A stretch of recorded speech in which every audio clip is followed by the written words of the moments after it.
বাংলাদেশের ব্রাহ্মণবাড়িয়া জায়গাতে ছিলাম। আমি অ্যাকপন্স নামক একটা কোম্পানিতে জব করি। তো এখন যেহেতু পরিস্থিতি ওখানে ঠিক নেই, তাই আজকে চলে এসেছি ওখানে। তো এটা কি কাজ করছে এই কোম্পানি? আমরা হচ্ছে রোডের কাজ করছি, রোড কনস্ট্রাকশনের। আপনি যেখানটায় কাজ করছেন এখানে ইন্ডিয়ান কতজন লোক রয়েছে বা ছিল? প্রচুর লোক, এখনও অনেক লোক আছে, প্রায় 60-70 জন লোক আছে। আমরা আজকে এখন প্রথমে 17 জন লোক মোটামুটি এসেছি, তারপরে আরও আসছে, বাকিরাও চলে আসছে। ধীরে ধীরে আসছে। তো সেখানের পরিস্থিতি কেমন, বিশেষ করে ইন্ডিয়ান হিসেবে আপনি কেমন ছিলেন? বর্তমানে পরিস্থিতি তো এখন ভালো নেই।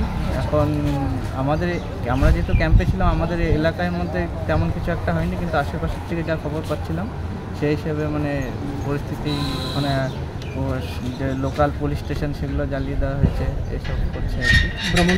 স্টুডেন্ট, আমি স্টুডেন্ট, ইন্ডিয়ান স্টুডেন্ট।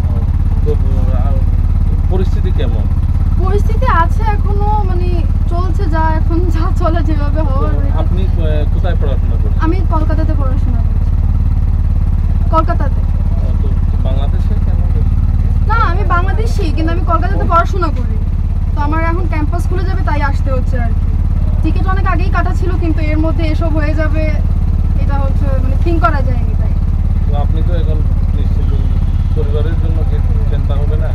বুঝিনি কি বলছি, আপনি তো ইন্ডিয়ায় চলে এসেছেন, কিন্তু এখানটায় তো না, আমার ফ্যামিলিতে এমন কোনো প্রবলেম হবে না আপাতত, যা আশা করছি। কারণ আমার ফ্যামিলি কোনো এসবের সাথে জড়িত না, জাস্ট নর্মাল সিম্পল জনগণ, যে পাবলিক। তো কোথায় বাংলাদেশে? কুমিল্লাতে শহরে। জি, থ্যাংক ইউ। আমরা যেখানে ছিলাম ওখানে কোথায় ছিলেন আপনি?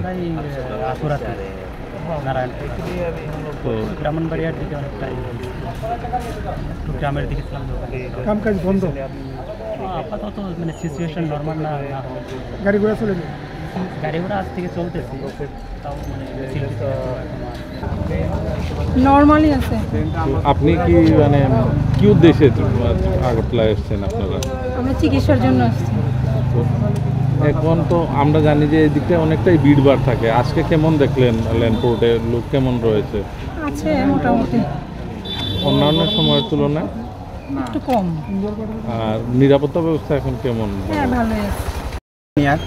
এই ইন্দোবঙ্গ প্রজেক্টে, তো সেখানে আমাদের রামরাইল ব্রাহ্মণবাড়িয়া, ওইখানে আমাদের ক্যাম্প অফিস ছিল। তো আমাদের 3টে ক্যাম্প আছে, 3টে ক্যাম্পে সবাই আমরা এক জায়গাতেই একত্রিত ছিলাম।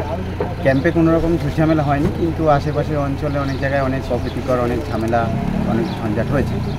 তো সেই জন্যই আবার যখন কাজও বন্ধ হয়ে গেল, সরকারি চেঞ্জ হয়ে গেল, তো আমাদের তার টাকা রাখি এই মুহূর্তে তো কাজ বন্ধ। সেই জন্য আমরা সবাই চেষ্টা করছি ফিরে যাওয়ার, যদি আবার কাজ শুরু হয় তখন আবার দেখা যায়। আপনারা যে ক্যাম্পে রয়েছিলেন এখানে পর্যাপ্ত নিরাপত্তা ছিল? নিরাপত্তা কে দেবে স্যার? নিরাপত্তা যে দেবে সে নিজেই নিরাপদ না স্যার।